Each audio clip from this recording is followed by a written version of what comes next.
The wind had a salt bite to it, a final cruelty from a winter that had already taken too much.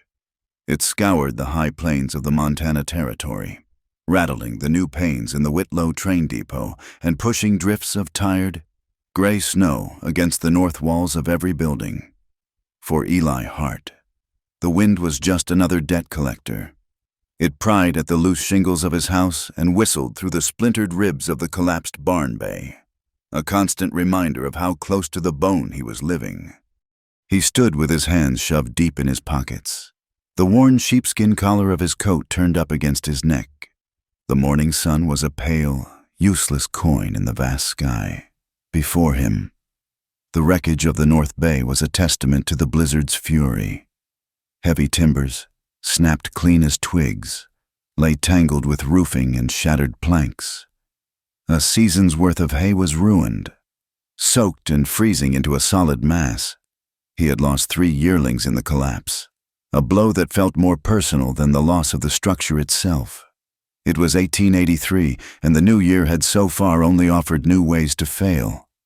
Eli was 32 years old, with eyes the color of a winter sky, and a stillness about him that men sometimes mistook for slowness. It was not. It was a deep-seated patience, born of watching seasons turn and cattle graze.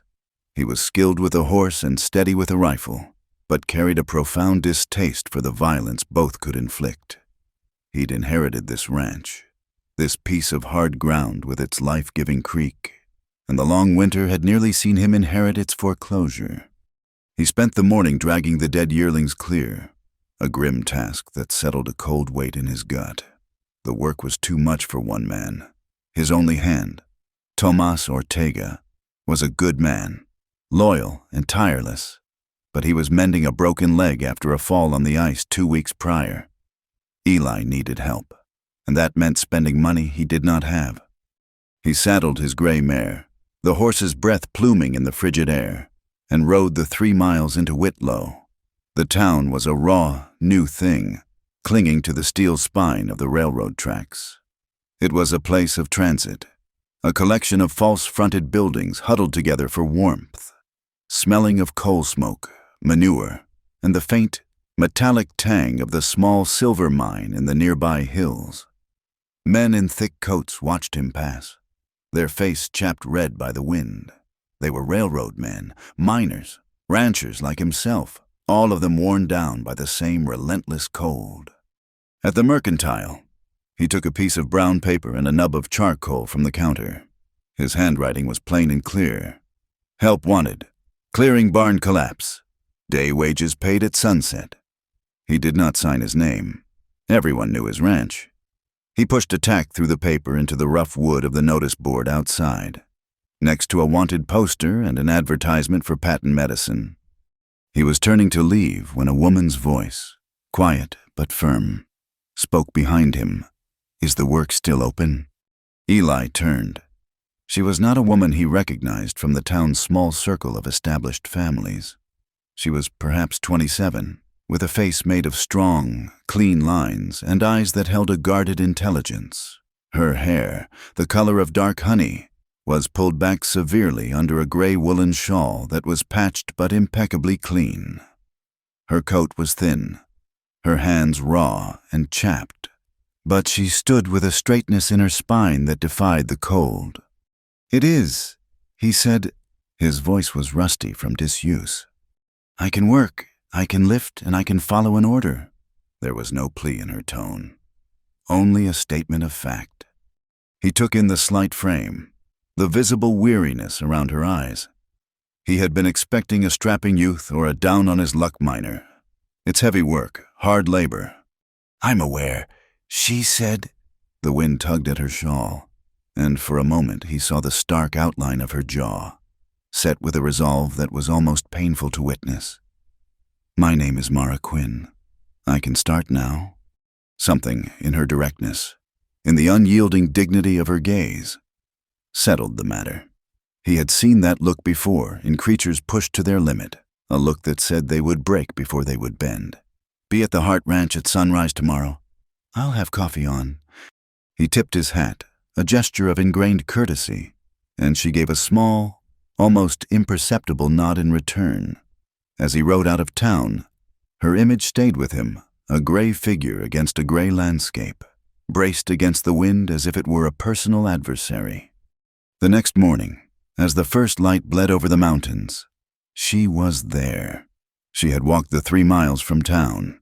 She accepted the tin mug of hot coffee without a word of thanks, as if it were part of the contract, and drank it standing by the fire.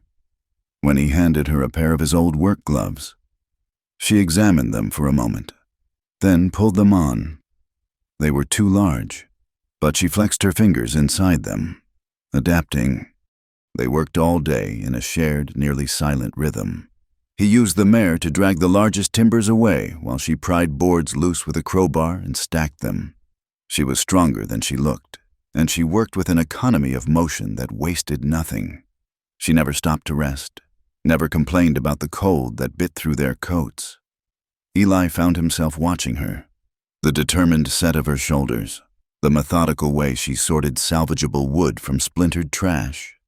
At midday, he brought out a loaf of bread and a wedge of cheese. They ate sitting on a dry patch of hay, their backs against the stable wall, facing the weak sun. "You're new to Whitlow?" he said. It was not a question. She chewed her bread slowly, thoughtfully. "My husband worked the silver mine. A shaft collapsed last fall." He nodded, the simple statement painting a picture he knew all too well. This country gave, but it took more, and it seldom gave apologies. "I'm sorry." She said nothing, her eyes on the distant, snow-dusted peaks. The silence that fell between them was not awkward. It was solid, like the frozen ground beneath them. As the sun began to dip toward the horizon, casting long, blue shadows across the snow, she put down her tools. "The day is done." "There's still light," he said, surprised. "I'm paid for the day. I'll be back at sunrise." She pulled off the gloves and set them neatly on a fence post. He took the wages from his pocket, coins he had counted out that morning. She took them, her fingers brushing his, her skin cold.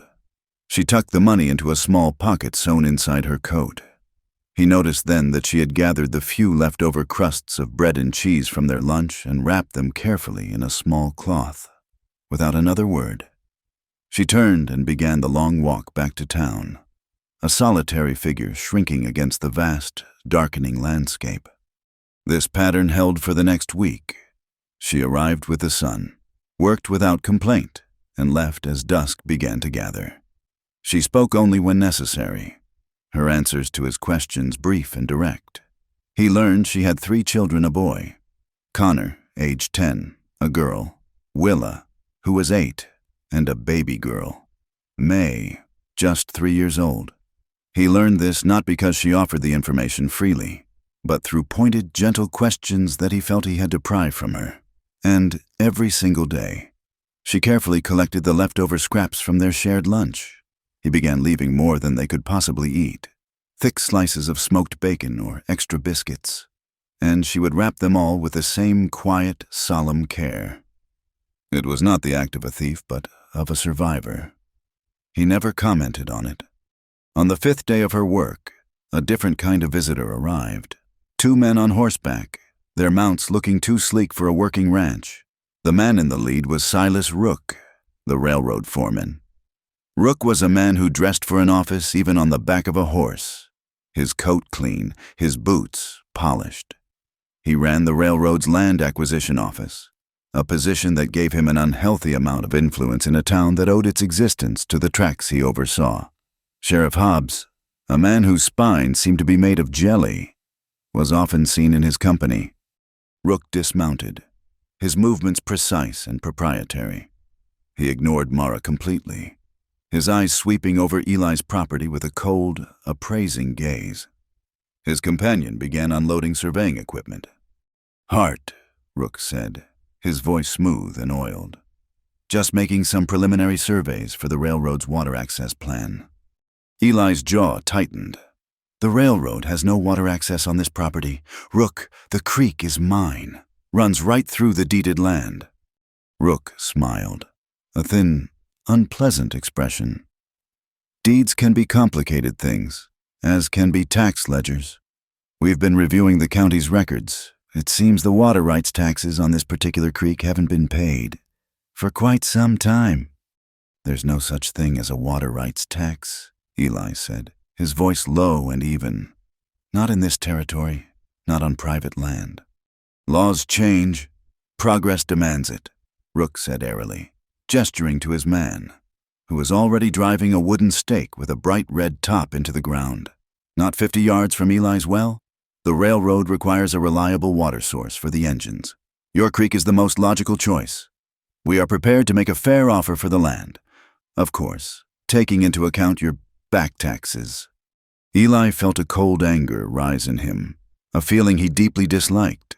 It was the same feeling he got before a hailstorm, the air turning heavy and dangerous. You're not putting stakes on my land, and you're not taking my water. Get off my property. Rook's smile never wavered. This is just a survey. Hart, a formality. We'll be in touch. He swung back onto his horse, cast one last dismissive glance at the damaged barn, and rode away, leaving the red-topped stake behind like a drop of blood on the snow. Mara had not stopped working during the exchange, but Eli saw the tension in her back, the way she gripped the crowbar. She understood the threat perfectly. In the West, water was life, and a man who controlled your water controlled you. The next time Eli went to town for supplies, the whispers followed him. He heard them in the mercantile, saw them in the glances of the women by the bolt of calico. That Quinn widow, working out at the Hart place, 3 little ones. They say, shameful, a woman like that, alone, and him, all that land and no family. A man gets lonely. The talk was a noxious cloud, full of pity, suspicion, and a coarse speculation that made his fists clench. He saw Sheriff Hobbs talking to Silas Rook outside the saloon, and when Hobbs saw him, the sheriff had the decency to look away, studying the muddy street with great interest. Only old Dr. Ada Pike met his eye. She was a woman who had seen more trouble than anyone in Whitlow, her face a roadmap of hard-won wisdom. She gave him a short, sharp nod, a small gesture of solidarity that meant more than 1,000 words. That evening, after Mara had made her silent departure with her bundle of scraps, Eli stood by the red stake. The wind was dying down, and a profound silence settled over the valley.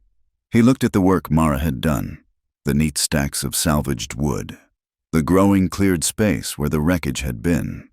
She was earning her wages, earning them twice over, but he knew, with a certainty that chilled him more than the coming night, that this was about more than a collapsed barn.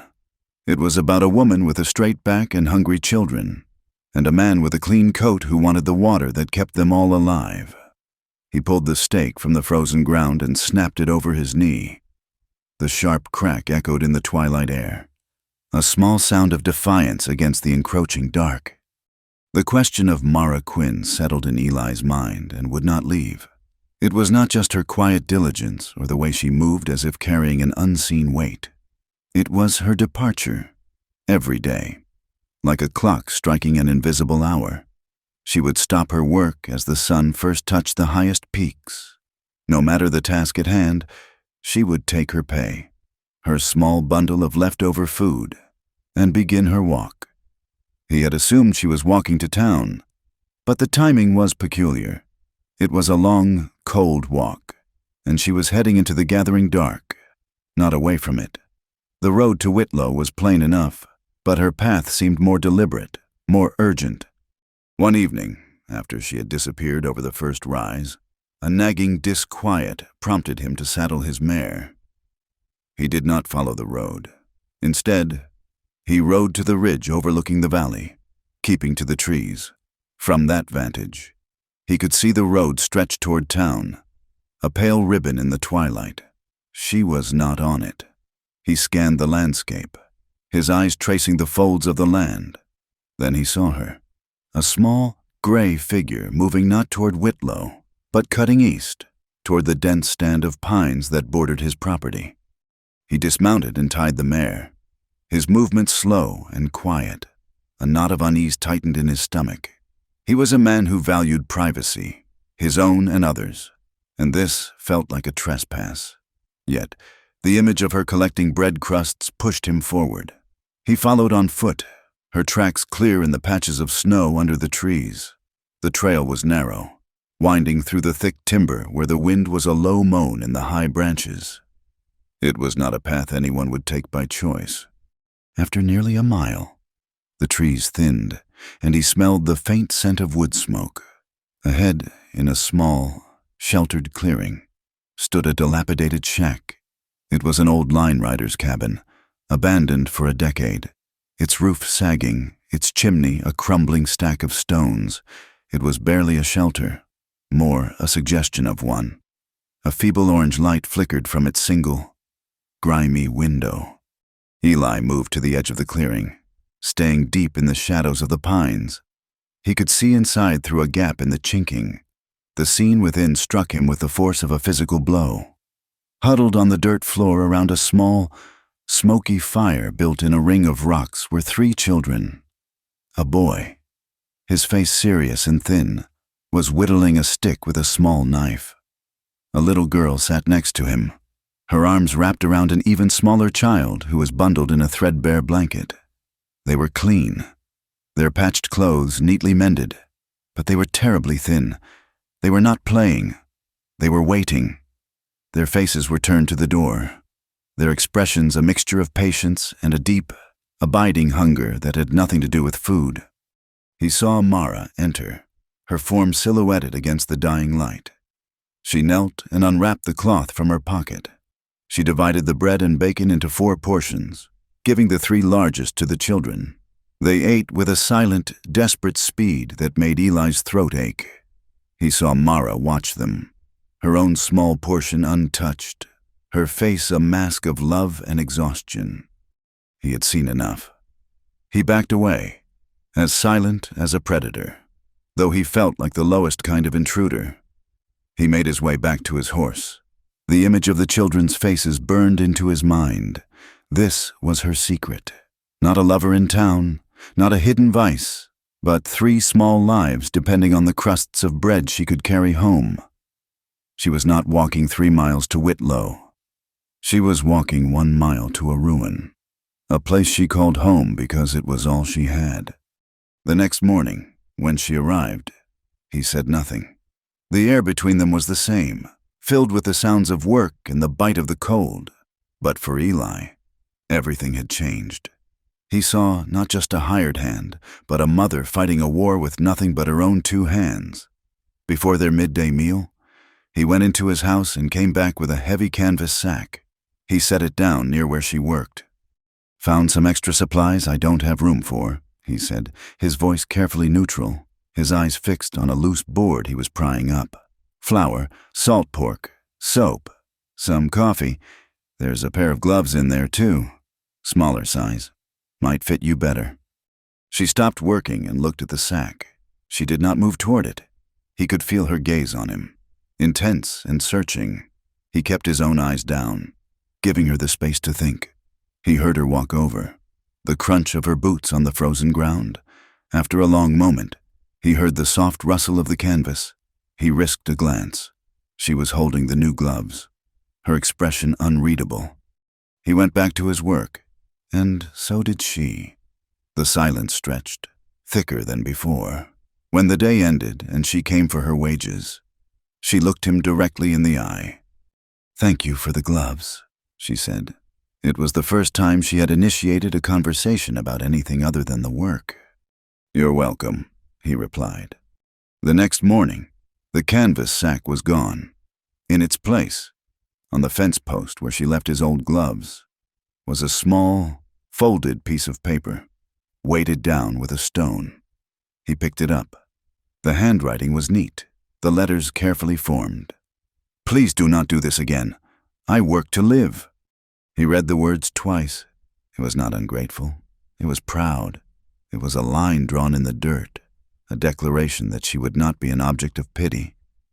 He folded the note and put it in his pocket, a strange mix of frustration and admiration churning within him. He understood. It was not about refusing help. It was about refusing to be a charity case. Her labor had value, and that value was how she would provide. It was a form of respect he was bound to honor. From then on, a subtle change occurred. He no longer left extra food. Instead, he made sure their midday meal was substantial: a hot stew or thick slices of roasted meat, things that could not be easily wrapped and carried away but would provide a solid meal in the middle of a hard day. He also began a new project. At the far end of the main barn, there was an old, disused bay with a solid foundation but a leaky roof and broken walls. He began repairing it. He told himself it was a necessary chore, something he had been meaning to do for years. Mara watched him. She saw him hauling new timber, reshingling the roof, patching the walls against the wind. He worked on it in the late afternoons.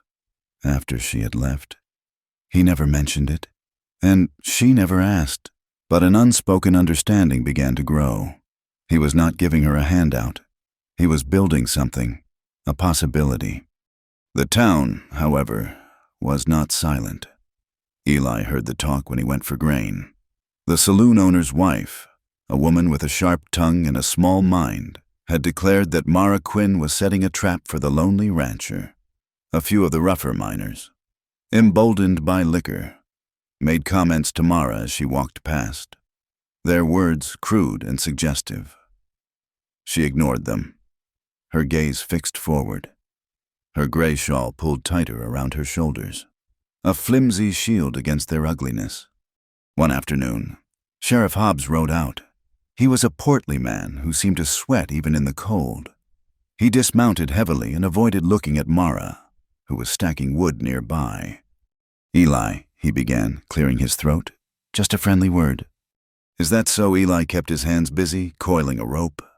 "Folks are talking," Hobbs went on, shifting his weight, "about you harboring this woman. It doesn't look right. And Silas Rook, he's a man of influence. He's concerned about vagrants and squatters in the area. Says it brings down the value of the land for the railroad." Eli stopped his work and turned to face the sheriff, his eyes cold. "She is not a vagrant. Hobbs, she is a worker.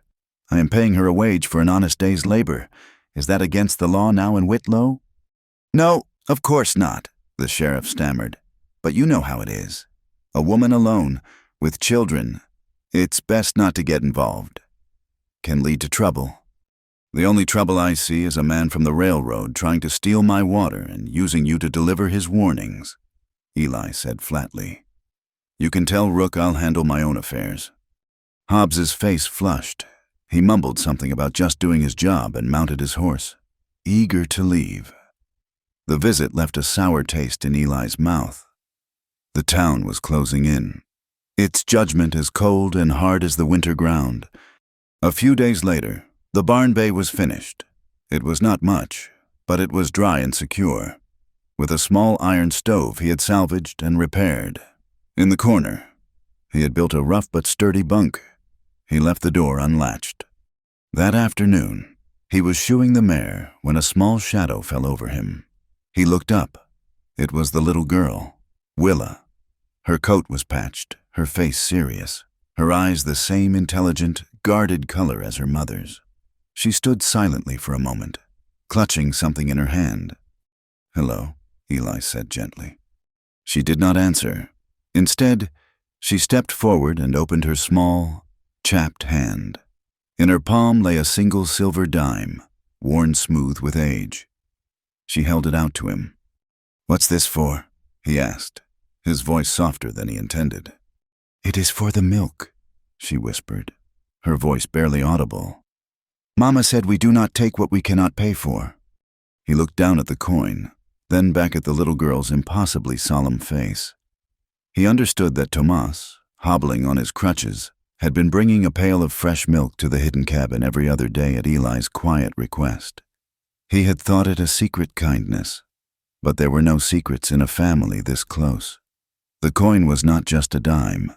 It was their pride, their honor, their entire fortune offered up to settle a debt. A lump formed in his throat, thick and painful. He slowly reached out and closed her small fingers back over the coin. "You keep this," he said, his voice thick.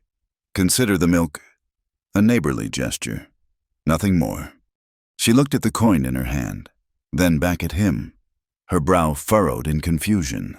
Before she could protest, Mara's voice called her name, sharp and clear. From the edge of the trees, the girl startled and ran back to her mother. Eli watched them go, the small silver coin seeming to burn an imprint in his memory. He had tried to offer help, to build a shelter, to give what he had in surplus, but he was learning that for Mara Quinn and her children, survival and dignity were the same thing. You could not have one without the other, and they would not sell theirs for a pail of milk or a warm place to sleep. They would earn it. The thaw came with a deceptive gentleness. The iron grip of winter loosened, and for a few days, the air held the scent of damp earth instead of ice. Water dripped from the eaves of the barn, and the creek began to speak again, its voice a low murmur beneath a thinning shell of ice. A fragile hope began to sprout in the valley. As tentative as the first green shoots of grass, it did not last. Silas Rook returned on a Tuesday, and he did not come alone. Alongside him was the same surveyor, but on his other side rode a man who was the human embodiment of a winter storm. He was tall and gaunt, dressed in black from his dusty hat to his worn boots. A heavy pistol was tied low on his thigh, its handle dark and polished from use. His face was a landscape of harsh angles and old scars, and his eyes, small and dark, missed nothing. He watched the world with a flat, predatory stillness. Rook reined in his horse, a smug satisfaction on his face. He held a sheaf of papers in his gloved hand. "Hart," he called out, his voice carrying in the still air. "I have here a court-issued injunction. It grants the railroad provisional access to your water source, pending a full hearing on your delinquent tax account." Eli walked out from the barn, wiping his hands on a rag. He kept his movements slow and deliberate. Mara, who had been mending a harness, stopped her work, her hands freezing over the leather. "I told you, Rook, there is no tax account. That paper is not worth the ink on it." "The circuit judge in Helena disagrees," Rook said with a slick smile. He gestured to the man in black. "This is Mr. Wade. He is a security consultant, here to ensure the railroad's assets are protected and that the court's orders are respected." The man named Wade said nothing. He simply stared at Eli, his expression unchanging, a clear and silent threat. "This injunction," Rook continued, waving the papers, "gives us the right to place survey markers for a future pumping station. We will begin at the old well." He pointed toward the stone-lined well near the house, the one that had never run dry. Not even in the worst of summers. It was the heart of the ranch. Eli felt the cold anger rise again, this time edged with something sharper. "You are not touching my well. You are not putting another one of your red stakes in this ground. Get off my land, now." Wade's hand moved. A slow, deliberate gesture, and rested on the butt of his pistol. It was not a draw, but a promise. Rook's smile widened. "The law is on my side. Hart, think carefully." He wheeled his horse around. "We will be back tomorrow to begin our work." They rode off, leaving a silence that was heavier and more menacing than their presence had been. Mara looked at Eli, her face pale, her eyes wide with a fear she tried to conceal. He saw her glance toward the trees where her children were, for the first time, spending the day in the shelter of the newly repaired barn bay. He had cleared it for them, telling her it was better they be close than in that drafty shack, framing it as a convenience for her workday. The next afternoon, Wade returned alone. Eli was in the far pasture, mending a section of fence that had been brought down by heavy snow. He had not seen the rider approach. Mara was outside the barn, scrubbing a pot with sand, the two older children playing nearby. Wade dismounted and let his horse's reins trail on the ground. He walked toward her, his spurs making a soft, jingling sound that was utterly out of place. "Afternoon," "Ma'am," he said, his voice a low rasp. Mara stood up, placing herself between him and the children. "What do you want?" "Just admiring the domestic scenery," Wade said, his eyes drifting over her. Then to Connor and Willa, who had frozen in their play. "Quite a little family you have here. It would be a shame if anything were to happen to it. This is hard country for a woman alone." "We are fine," she said, her voice tight. "Are you—" Wade took a step closer. "Mr. Rook. He is a man who gets what he wants. And that rancher of yours, he talks tough, but a man cannot stop progress. Or accidents." He looked pointedly at the barn, especially not with so much to worry about. It was then that a voice, laced with a Spanish accent and cold fury, "Cut through the air! That is close enough, senor!" Thomas Ortega stood in the main barn door, leaning heavily on a thick wooden crutch. His broken leg was still healing, but his good arm held a pitchfork, its tines gleaming in the afternoon light. His face, usually so gentle, was a thundercloud. Wade turned slowly, a flicker of amusement in his dark eyes. "Look what we have here, a broken-down old man with a farm tool." "I am not so broken I cannot put this through your black heart," Tomas said, his voice dangerously quiet. "Leave these people alone. Go now." Wade stared at him for a long moment, the amusement fading from his face, replaced by a cold assessment. He glanced back at Mara, then at Tomas. He had made his point, with a slow, insolent smile. He turned, swung onto his horse, and rode away. Mara rushed her children into the barn bay, her hands shaking. Thomas stood guard at the door until Eli came riding back, his face grim. He had seen Wade leaving. Sheriff Hobbs arrived an hour later, summoned by a neighbor who had seen Wade ride toward the Hart place. He listened to the story, his face sweating. He took out his little notebook. He did not look Mara in the eye. "So, he did not touch you?" Hobbs asked, "or the children?"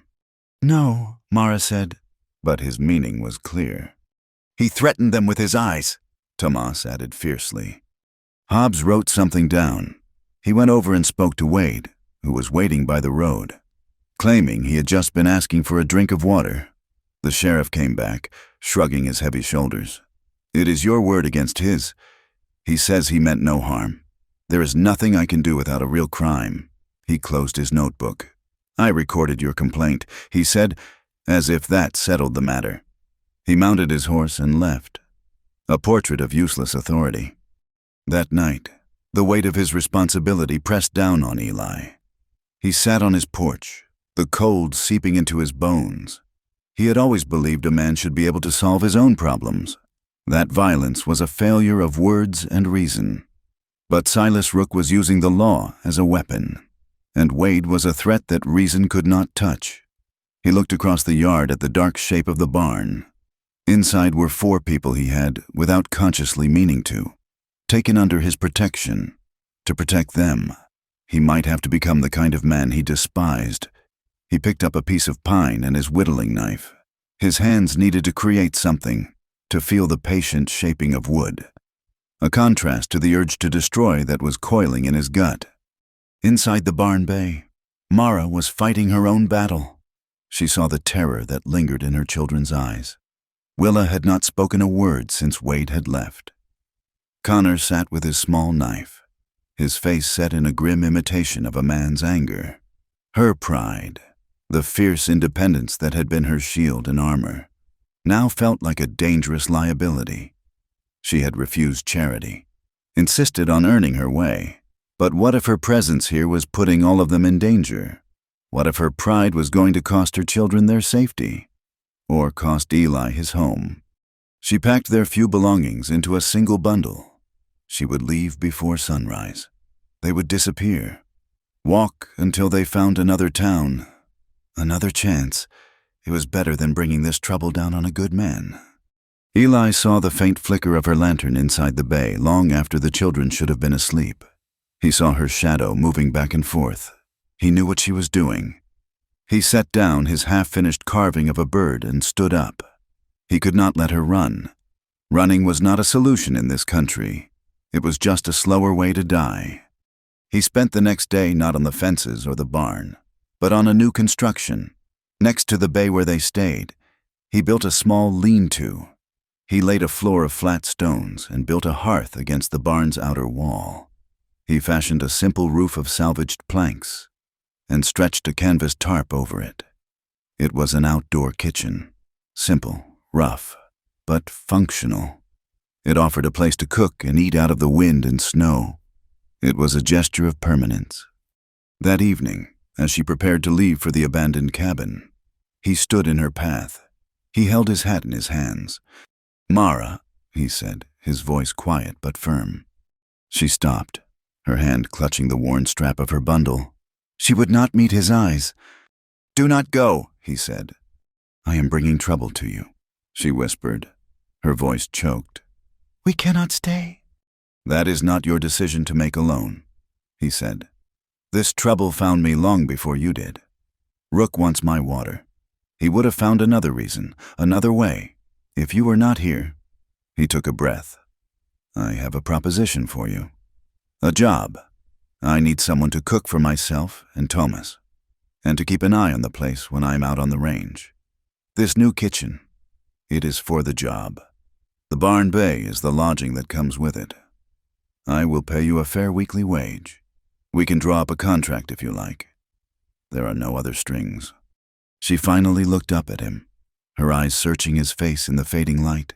She was looking for pity, for charity, for the hook that was always hidden in offers that seemed too generous. She saw none of it. She saw only a quiet, steady resolve. He was not offering her a handout. He was offering her a partnership, a way to stand and fight instead of run. He was offering her a line to hold, drawn not in water or blood, but in mutual respect. She looked at the barn bay, then at the small, sturdy kitchen he had built with his own hands. She looked back at him. Her pride was not a wall to hide behind. It was the strength to accept help when it was offered as a tool, not a chain. Slowly, she let the bundle slide from her shoulder to the ground. She gave a single, decisive nod. "I accept the job," she said. The storm broke with the fury of a cornered animal. It was a late spring squall, born of a clash between the last of the mountain cold and the first warm air from the plains.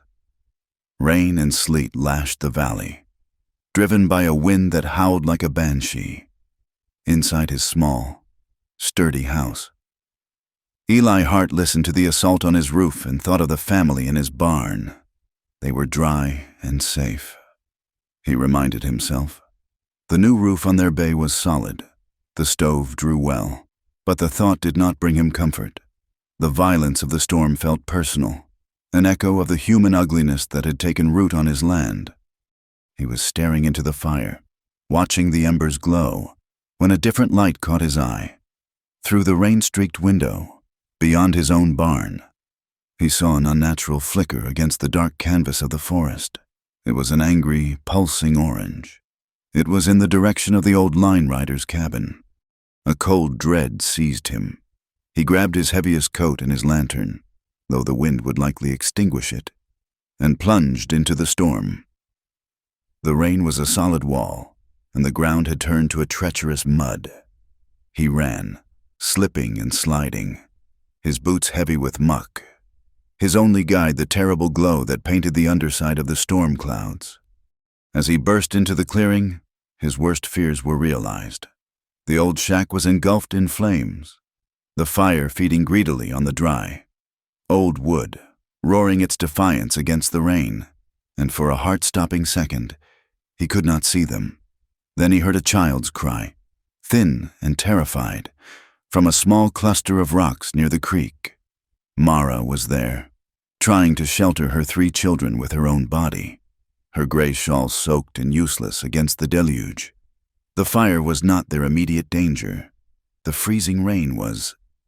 May was shivering violently in her mother's arms. "Mara!" he shouted over the wind. She looked up, her face a pale smudge in the hellish light, etched with shock and despair. He did not waste words. He swept the smallest child, May, into his arms. bundling her inside his coat. "Connor! Willa! With me!" Quickly, he herded the stunned children before him, pushing them toward his ranch. He looked back once at Mara. "Come on now." She followed, stumbling, her eyes fixed on the burning ruin of the only home she had. He half carried, half dragged the children through the mud and the gale, his mind a cold, hard knot of fury. This was no accident. A storm this wet would not start a fire like that. This was Wade. This was Rook's answer to his defiance. He burst into his own house, the warmth and light a shocking contrast to the chaos outside. He set May down by the fire, her small body trembling. Connor and Willa huddled beside her, their faces white with a terror that went beyond the storm. Mara came in behind them, dripping water and misery onto the floorboards. She looked around at the simple, masculine room, at the solid walls and the warm fire, as if she had entered another world. Eli brought them dry blankets.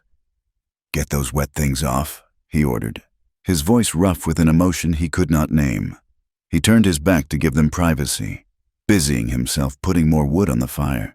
He heard the rustle of wet wool, the soft whispers of a mother comforting her children.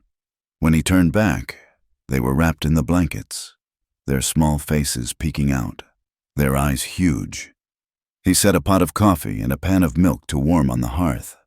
He did not know what to say. The comfortable silence he had once shared with Mara was gone, burned away with her home. They spent the rest of the night by the fire. The children, exhausted by fear and cold, finally drifted into a troubled sleep. Mara sat staring into the flames, her hands wrapped around a mug of warm milk she did not drink. Eli watched her, a fierce, protective anger solidifying inside him. The line had been crossed. This was no longer about water or land. It was about them. The morning broke clear and cold, the world scrubbed clean by the storm. The air was unnervingly peaceful. Eli went out first. The ground was soft, and in the mud near the path to the burned cabin were footprints. They were from a single pair of boots, large, with a distinctive star pattern on the heel. Wade's boots. He followed the trail back toward his own barn. There, scrawled in thick white chalk across the main door, were 2 words, "U-O." He went back inside. Mara was awake, her face haggard in the morning light. "Stay here," he said. "Do not leave the house."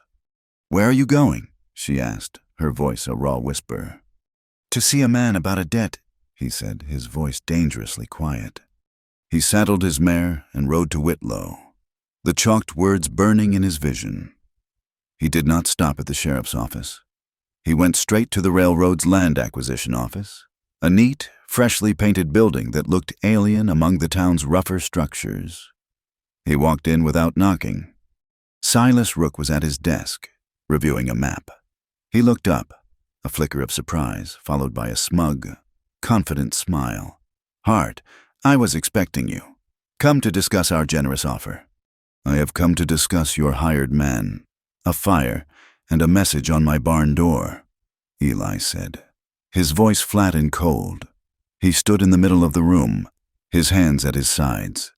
He was not armed, but he radiated a menace that was more potent than any gun. Rook leaned back in his chair. "I do not know what you are talking about. My employees are law-abiding men." He slid a document across the desk. "Perhaps this will clarify your position. It is a notice of temporary seizure, due to your failure to address your outstanding water tax debt. The county grants the railroad stewardship of your property until the matter can be resolved in court." Before Eli could respond, the door opened. Dr. Ada Pike walked in, followed closely by Reverend Reeves. The doctor's eyes were sharp, missing nothing. The Reverend's face was set in lines of stern disapproval. "Silas," Ada said, her voice crisp, "we heard you were handing out legal notices as members of the town council. We came to observe. We were at the county clerk's office this morning. It is funny, but we reviewed all of Eli Hart's ledgers.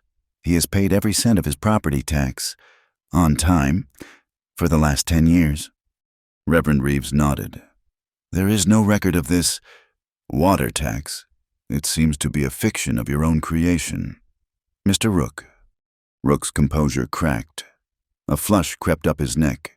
This is a railroad matter. It does not concern you. It concerns the town when one of its citizens is being strong-armed with false documents, Ada said. She looked past Rook, her eyes narrowing as Sheriff Hobbs entered, looking deeply uncomfortable. Ah, Sheriff? Here to enforce this seizure. Hobbs shifted his feet. I am just here to keep the peace. Doctor. Is that what you call it? Ada's voice was like ice. I saw you leaving here yesterday. Sheriff? It looked like Mr. Rook was paying you for your peacekeeping services. A handsome sum. It appeared. Hobbs turned a shade of pale green. Rook shot to his feet. This is slander. I will not be accused. It will be more than an accusation when I testify in court, Ada said calmly. My eyesight is excellent. Rook's face was a mask of fury. This is not over. Hart, I am filing a formal suit with the district court. We will see who this town believes. Eli had not moved. He looked from Rook's sputtering rage to Hobbs' pathetic shame. He turned and walked out, leaving the doctor and the reverend to stand as silent witnesses. When he returned to the ranch, the sight that met him was a punch to the gut. By the front porch sat a small, pathetic bundle of their belongings. Mara was standing with her back to him, her shoulders slumped in defeat. The children were huddled together nearby, their faces miserable. She was going to run. What are you doing? He asked, his voice rougher than he intended. She turned, and he saw the tears she had been fighting to hold back. I cannot stay. I will not be the reason you lose your home. Every bad thing that has happened began when I came here. We will go. You will be safe then.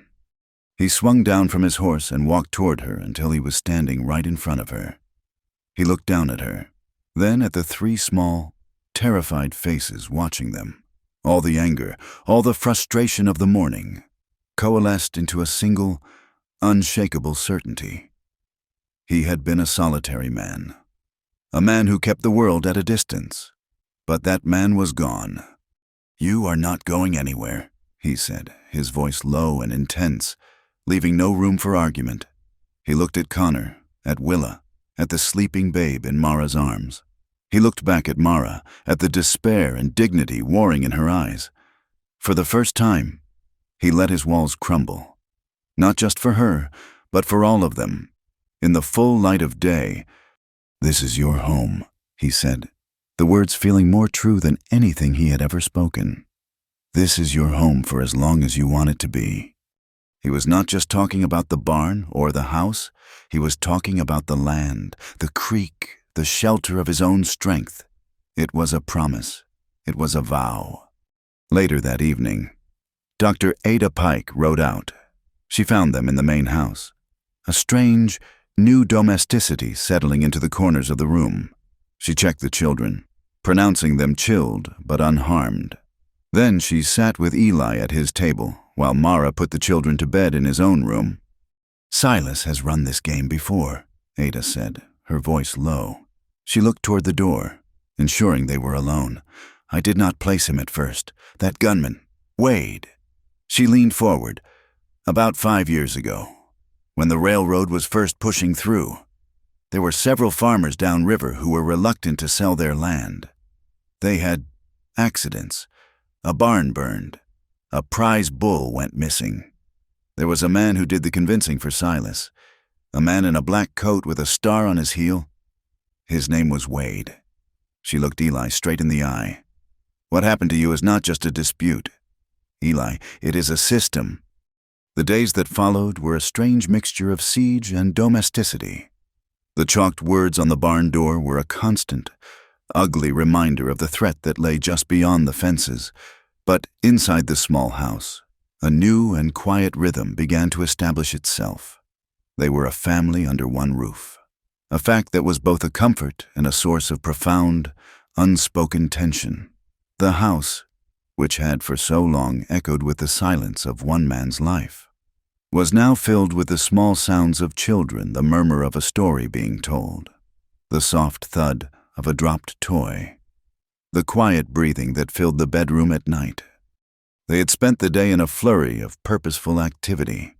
Eli and a still limping Tomas had worked to mend the barn door, scrubbing and sanding away the white letters until only the ghost of the threat remained. Afterwards, Eli had taken Mara and Tomas into Whitlow.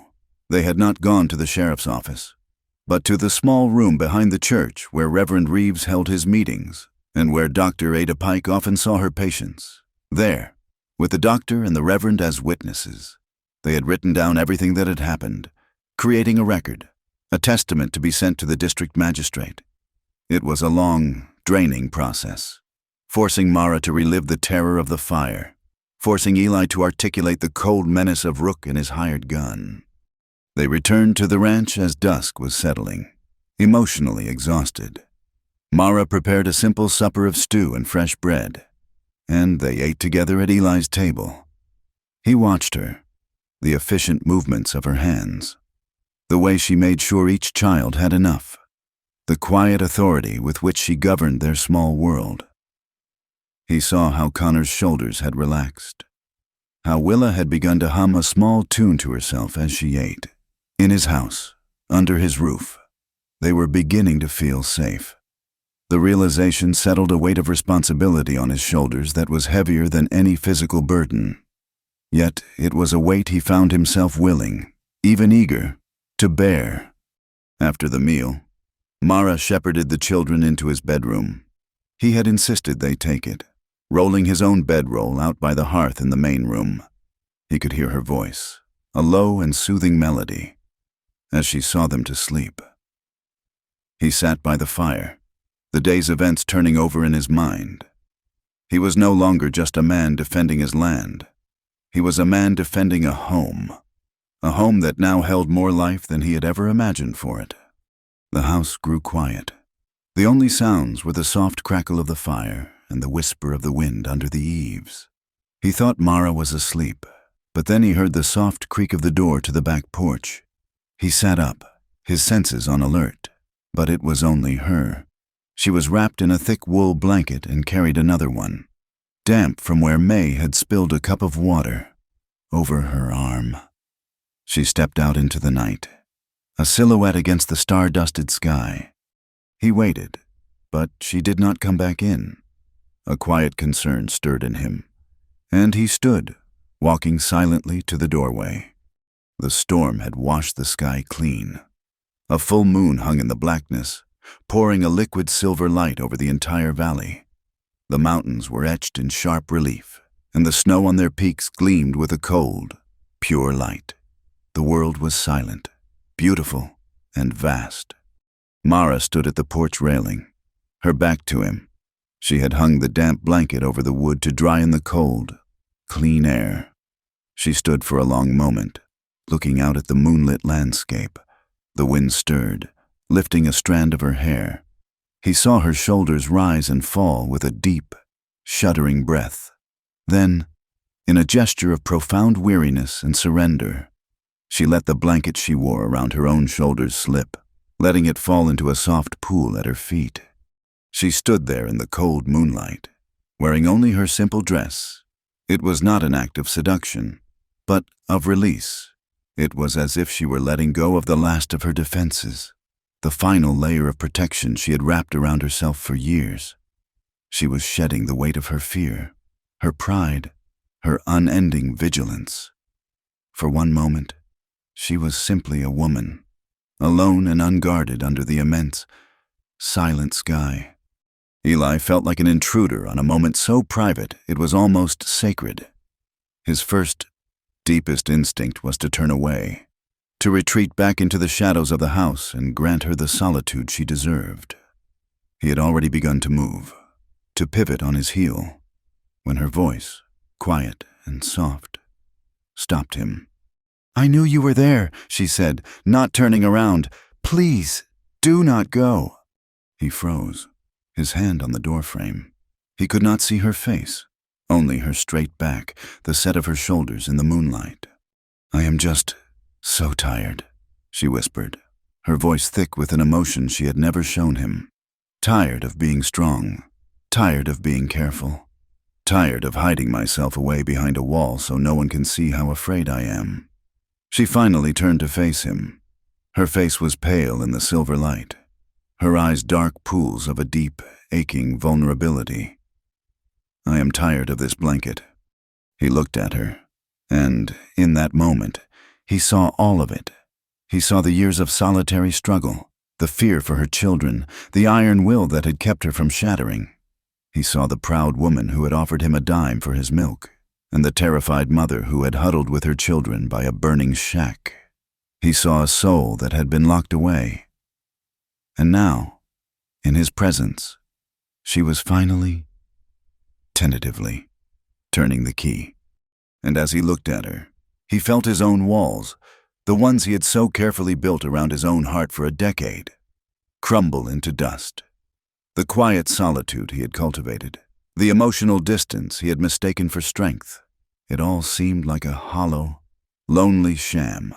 Her trust in him, her willingness to be this unguarded in his presence, was a force more powerful than any storm.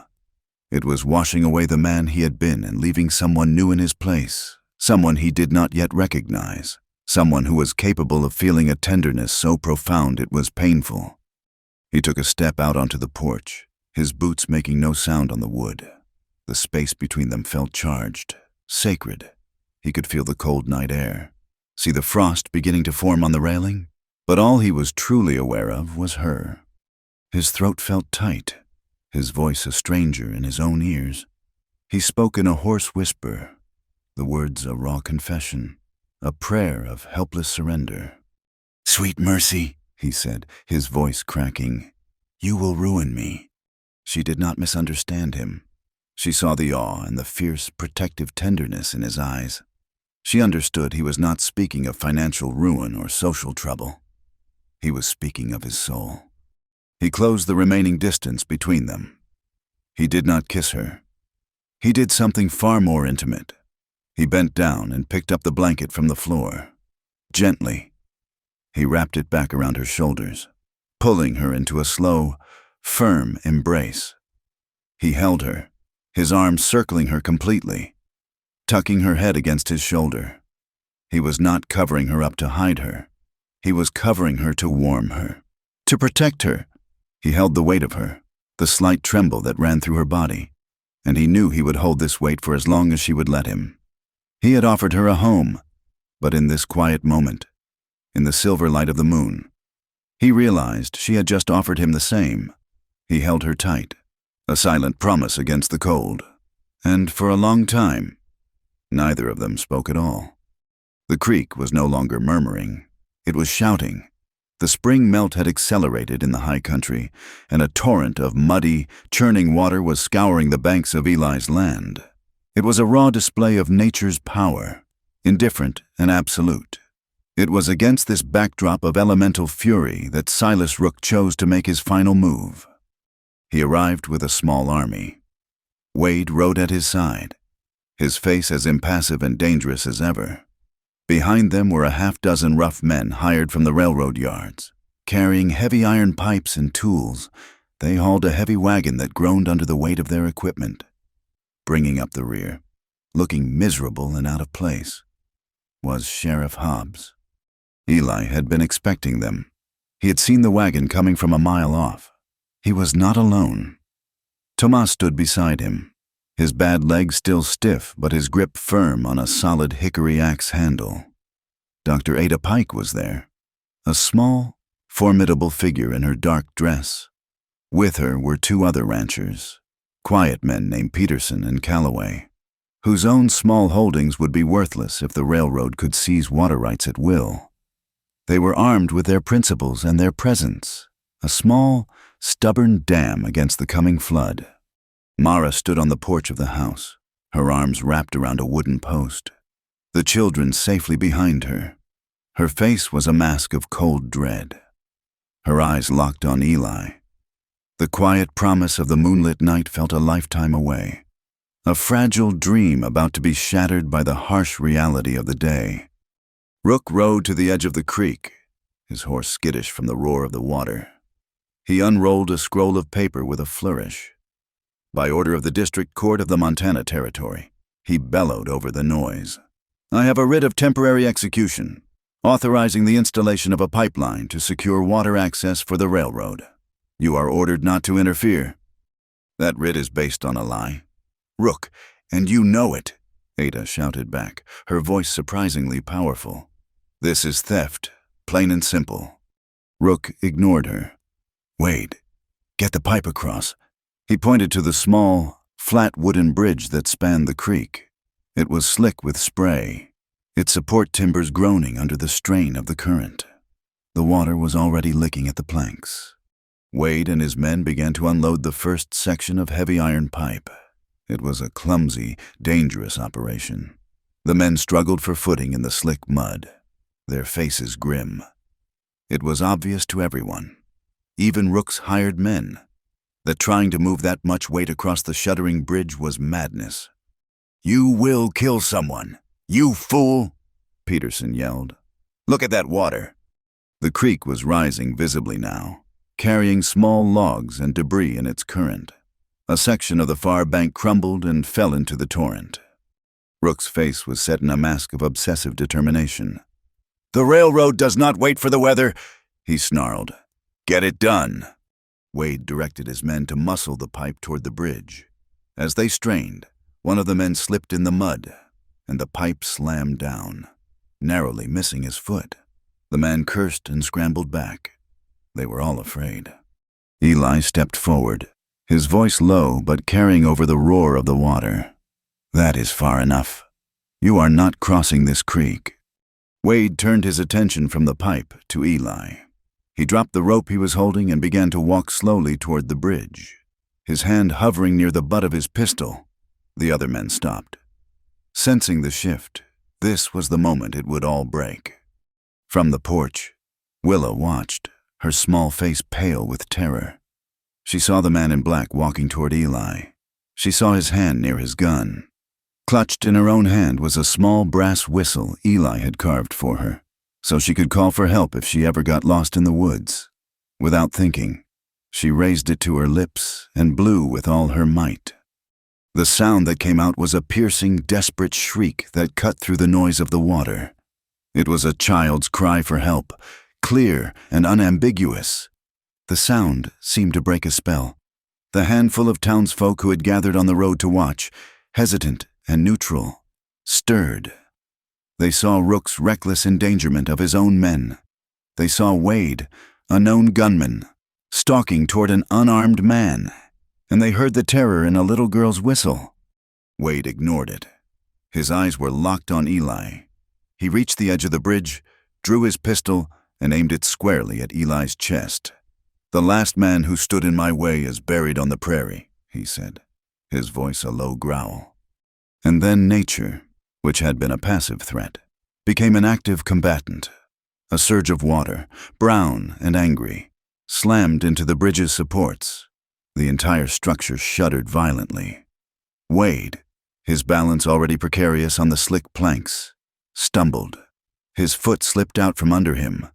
As he fell, his finger clenched on the trigger.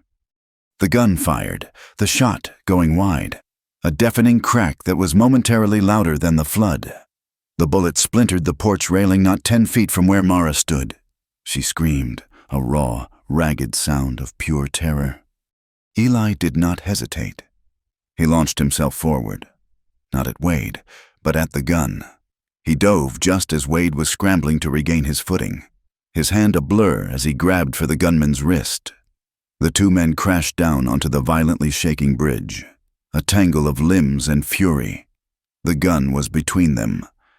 Eli fought with a cold, desperate strength, his only thought to keep the barrel pointed away from the house, away from Mara and the children. He felt the cold, hard steel of the pistol against his cheek, felt Wade's muscles strain against his. The bridge gave a final, groaning shriek, and a section of it tore loose. Eli, Wade, and the splintered timbers plunged into the raging, icy water. The shock of the cold was like a physical blow, stealing his breath. He lost his grip on Wade, but saw the gun sink into the brown depths. He was dragged under, tumbled by the current, his lungs burning. He fought his way to the surface, gasping for air, and grabbed onto a support pile, the raw wood digging into his fingers. He saw Wade surface downstream, sputtering and struggling toward the far bank. He was alive. The gun was gone. On the near bank, chaos reigned. Silas Rook, his face contorted with insane fury at the loss of his bridge and his enforcer, seemed to have lost all reason. He grabbed a survey stake with its painted red tip from his wagon and waded into the shallows, trying to hammer it into the soft, flooded earth. "This land is mine," he screamed against the roar of the water. "The law is on my side." As if in answer, a massive log, torn loose from upstream, surged forward on the crest of a wave. It struck the bank just where Rook stood. The ground beneath his feet dissolved. The marker was ripped from his hands, and he was thrown back, sputtering and flailing, into the muddy water. The red stake bobbed once, twice, and then was swallowed by the flood. A petty symbol of greed erased by an implacable force. It was over. The hired men stood frozen, their appetite for the fight gone. The townsfolk were now a murmuring crowd, their sympathy clearly with the man clinging to the bridge pile. And then Sheriff Hobbs acted. Perhaps it was the sight of Eli nearly being killed. Perhaps it was the doctor's unwavering gaze on him. Or perhaps it was simply the collective will of the people he was supposed to serve. He walked past the sputtering, mud-soaked Silas Rook and drew his pistol, but he did not point it at anyone. He pulled a pair of handcuffs from his belt. "Silas Rook," he said, his voice loud and clear for the first time in memory. "I am arresting you for the arson of the Quinn cabin, for extortion, and for the bribery of a public official." He looked pointedly at Ada, who gave a single, sharp nod. Tomas stepped forward, ready to give his own testimony. Rook stared, his mouth agape. As Hobbs snapped the cuffs on his wrists, the fight was gone from him, replaced by a shocked, sputtering indignation. Eli pulled himself from the water, his body shaking with cold and adrenaline. He staggered onto the bank, his clothes heavy with mud. His eyes found Mara. She was running toward him, her face streaked with tears. She did not say a word. She just threw her arms around him, holding on as if she would never let go. He held her, his body trembling. He was not shaking just from the cold. He was shaking with the aftermath of the violence he so hated. He had come so close.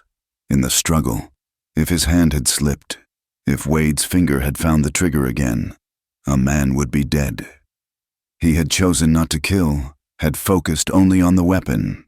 But the nearness of that choice, the dark path he had almost been forced to walk, left him feeling hollowed out and sickened. Mara seemed to understand. She pulled back slightly, her hands framing his face, her eyes searching his. She saw no triumph in his expression, no thrill of victory. She saw only a profound, soul-deep weariness and a quiet relief. She saw a man who had won a battle not by being the strongest, but by holding on to his own decency in the face of brutality. And in that moment, her love for him solidified into something unshakable, built not on the fleeting passion of a romance, but on the bedrock of his character. This was the man she would stand with. Not a killer, but a protector. Not a hero in a dime novel, but a good man in a hard world. The world did not change overnight, but the air did. After Silas Rook was led away in handcuffs, a profound and weary quiet settled over the valley, the kind that follows a fever breaking. The roar of the creek subsided over the next few days, its anger spent, leaving behind rearranged stones and muddy banks as evidence of its rage. A fragile, clean-smelling peace took hold. In town, the consequences unspooled with a slow and steady certainty. Sheriff Hobbs did not wait to be dismissed. He pinned a short, handwritten letter of resignation to the door of his office, packed a single bag, and was gone on the morning train, a man erased by his own lack of conviction. For 2 days, The town was without a lawman, a fact that felt more liberating than dangerous. It was Dr. Ada Pike who called the meeting. She gathered the heads of the households in the church, their faces grim and thoughtful in the afternoon light. She stood before them, not as a doctor, but as an elder who had seen the town's character tested and almost found wanting. "We stood by," she said, her voice clear and without accusation. "We let the railroad's money and a hired gun dictate our sense of right and wrong. We almost let a good man lose his home, and a good family lose their hope. That cannot happen again. Whitlow must stand for itself." Reverend Reeves nodded his assent. "Justice cannot be an import," he said.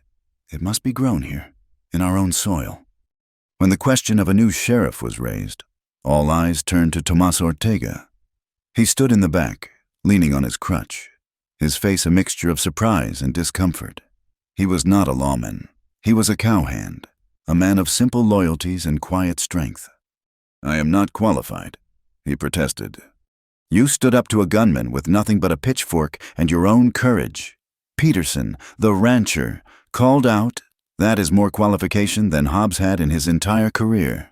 A murmur of agreement went through the room. And so it was decided. Thomas Ortega, with a humble and slightly terrified acceptance, was made the acting deputy, a temporary guardian of the town's newfound conscience. His first act was to take down the wanted posters and the railroad notices from the board outside the Mercantile, a small but potent symbol of a new chapter. The spirit of change did not stop there. It was as if the confrontation at the creek had broken a dam of apathy in the community. People began to talk to each other, not just about the weather and cattle prices, but about the future. A plan was hatched, born from conversations over fences and at the Mercantile counter. The children of Whitlow needed a school. There were a dozen of them, running wild or getting a few scraps of learning at their mother's knees. The response was immediate and practical. Peterson donated a pile of lumber he had been seasoning for a new barn. Calloway offered to haul stone for the foundation. Men who had stood on opposite sides of a dozen minor disputes now worked side by side, their hammers rising and falling in a steady, communal rhythm. They chose a plot of land near the church, a neutral ground, and the walls of a small, one-room schoolhouse began to rise. With the men working from sunup to sundown, someone had to feed them. Naturally, they turned to Mara. The outdoor kitchen Eli had built for her became the heart of the operation. Each morning she would bake dozens of loaves of bread, her kitchen filling with a warm, life-affirming scent. She kept a massive pot of stew or beans simmering over the fire all day. The women of the town brought her potatoes, salted meat, and sacks of flour. She was no longer the outcast widow, the subject of gossip. She was the woman who fed the builders, the silent, efficient heart of the town's renewal. She had found a place that was entirely her own, earned not by the work of her hands for a wage, but by the giving of her skills to a community that was finally ready to claim her. Eli, watching all of this, felt a deep and quiet satisfaction. He saw the life flowing back into the town and into the woman he had come to love, to seal the promise of this new era. He made a gesture of his own. He rebuilt the small bridge over the creek, making it stronger than before. Then he drove a sturdy post into the ground at the near end and nailed a freshly painted sign to it. In plain, clear letters, it read, "Public water access. All neighbors welcome." He had taken the very thing Rook had tried to monopolize and made it a gift, a symbol of trust that erased the last of the red-tipped stakes. But as the external world healed and knitted itself back together, a new and subtle conflict grew within the walls of Eli's house. The arrangement born of crisis had become a quiet routine. He, Mara, and the children were a family in all but name. They ate their meals together. He taught Connor how to mend a bridle.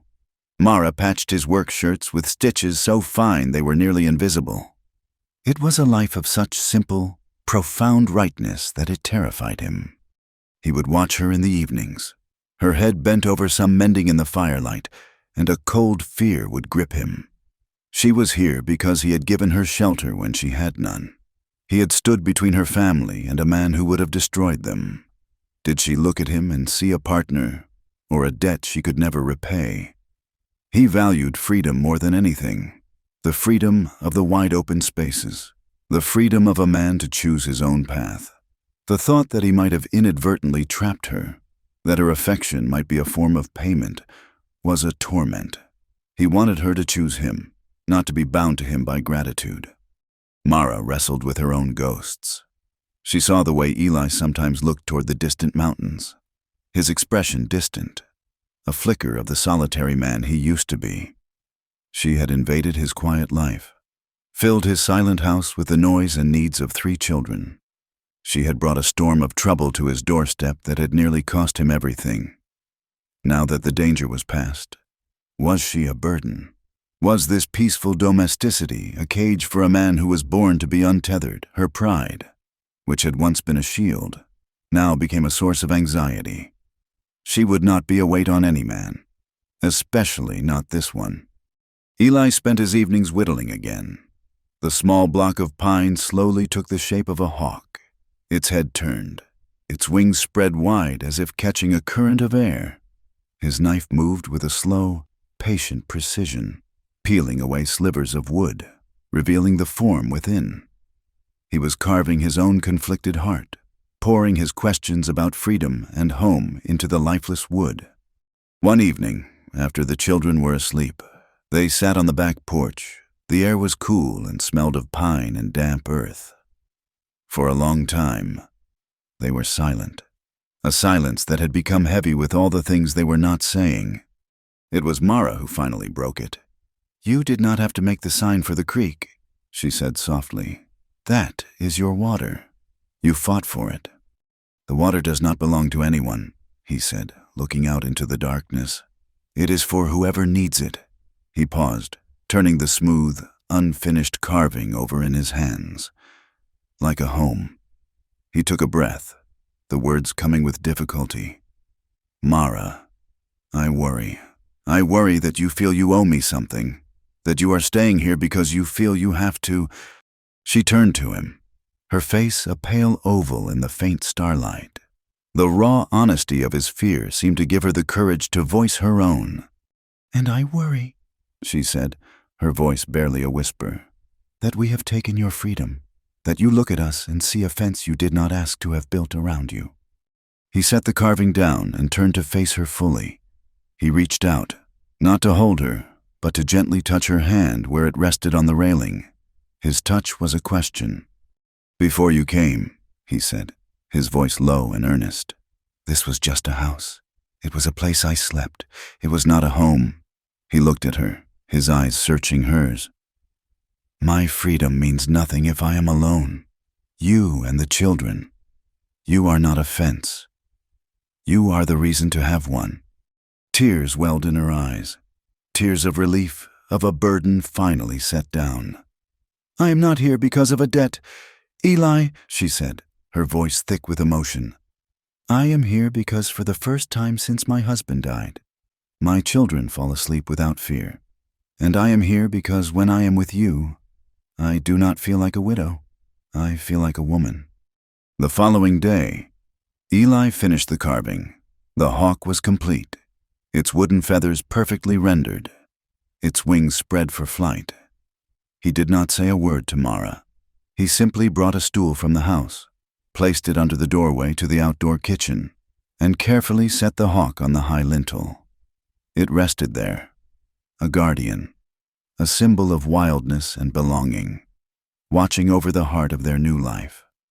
Mara stood by the fire, watching him. When he stepped down, he met her gaze. He had not caged her. He had given her a home and the freedom to fly from it, trusting completely in her choice to return. The silence between them was no longer heavy with doubt. It was a shared space, light and warm and full of promise. It was a silence that knew how to smile. Summer arrived not as a guest, but as a rightful heir, taking possession of the valley with a quiet and benevolent authority. The sun was warm on the back of the neck. The sky was a high, cloudless blue, and the memory of the snow and the flood began to feel like a bad dream from another lifetime. The land was healing, and so were its people. Eli had plowed the south pasture, the one that sloped gently toward the creek, and together, he and Mara had sown it with barley. It was an act of faith, a planting for a future they had not yet dared to name. The first green shoots were now pushing through the dark. Rich soil, a tender and vibrant carpet that promised a harvest. They stood at the edge of the field in the late afternoon, the sun casting long shadows behind them. The children were down by the creek, their happy shouts a distant music on the breeze. A comfortable silence stretched between them, the kind that no longer needed to be filled. He had wanted to ask the question for weeks, the last lingering shard of doubt in his heart. He turned to her, his expression serious, his gaze direct. "Mara," he began, his voice low, "if you had a choice, a real one, with no danger and no debt hanging over you, if a wagon came today with a ticket to anywhere you wanted to go, a place with an easier life, a real house, a town with no bad memories, what would you do?" She did not have to think. She looked away from him, her eyes sweeping over the landscape. She looked at the sturdy house, the solid barn, the distant mountains that stood guard over the valley. She looked at the new schoolhouse, its roof gleaming in the sun. Her gaze followed the path down to the creek where her children were safe and laughing. Finally, her eyes came back to rest on his face. There was a quiet, unshakable certainty in them. "I would stay," she said, her voice clear and steady. "I would tell that wagon to move on, not because of a debt, Eli, but because this is home." The simple words landed in his soul and took root, filling the last empty spaces with a warmth that was more real than the summer sun. Home. She had called it home. The celebration was not a grand affair. It was simply a meal, shared under the open sky. The town gathered on the patch of green between the church and the new schoolhouse. Long trestle tables were laden with food-roasted chickens, slabs of beef, bowls of beans and cornbread, and pies of every description. The people of Whitlow, who had for so long been a collection of solitary individuals, were finally becoming a community. Reverend Reeves stood, his face illuminated by the setting sun, and offered a prayer. It was not a long or flowery speech. He gave thanks for the rain that had ended, for the harvest that was to come, and for the courage found in neighbors. He asked for a blessing on the new school, that it might be a place of light, and on the hands that had built it. After the meal, as twilight painted the sky in shades of violet and rose, Dr. Ada Pike stood on a crate. In her hand, she held a piece of paper. "We have been through a storm," she said, her voice carrying in the quiet air. "And when a storm passes, it is right to remember those who helped us stand against the wind." She began to read a list of names. She read the names of the ranchers, Peterson and Calloway, who had stood at the creek. She read the names of the men who had given their time and their lumber to build the school. She read the name of Reverend Reeves, who had offered his counsel and his faith. She read the name of Thomas Ortega, who had faced down a gunman and then accepted the burden of the law. And then she paused. "She came to us with nothing," the doctor said, her eyes finding Mara in the crowd. "And she has become the heart of this town's new beginning. She fed the builders. She cared for the children. And she reminded us that dignity is not something you own, but something you earn every day." To Mara Quinn. A ripple of heartfelt applause went through the crowd. Mara's face flushed, and she looked down, but Eli saw the small, proud smile on her lips. Finally, Ada looked at Eli, and to Eli Hart, she said simply, "Who showed us that a man's property is not the land he owns, but the principles he is willing to defend?" Later, as the lanterns were lit and the fireflies began their nightly dance, the children, full of food and excitement, came to find them. Willa, her usual solemnity replaced by a bubbly confidence, tugged on Eli's sleeve.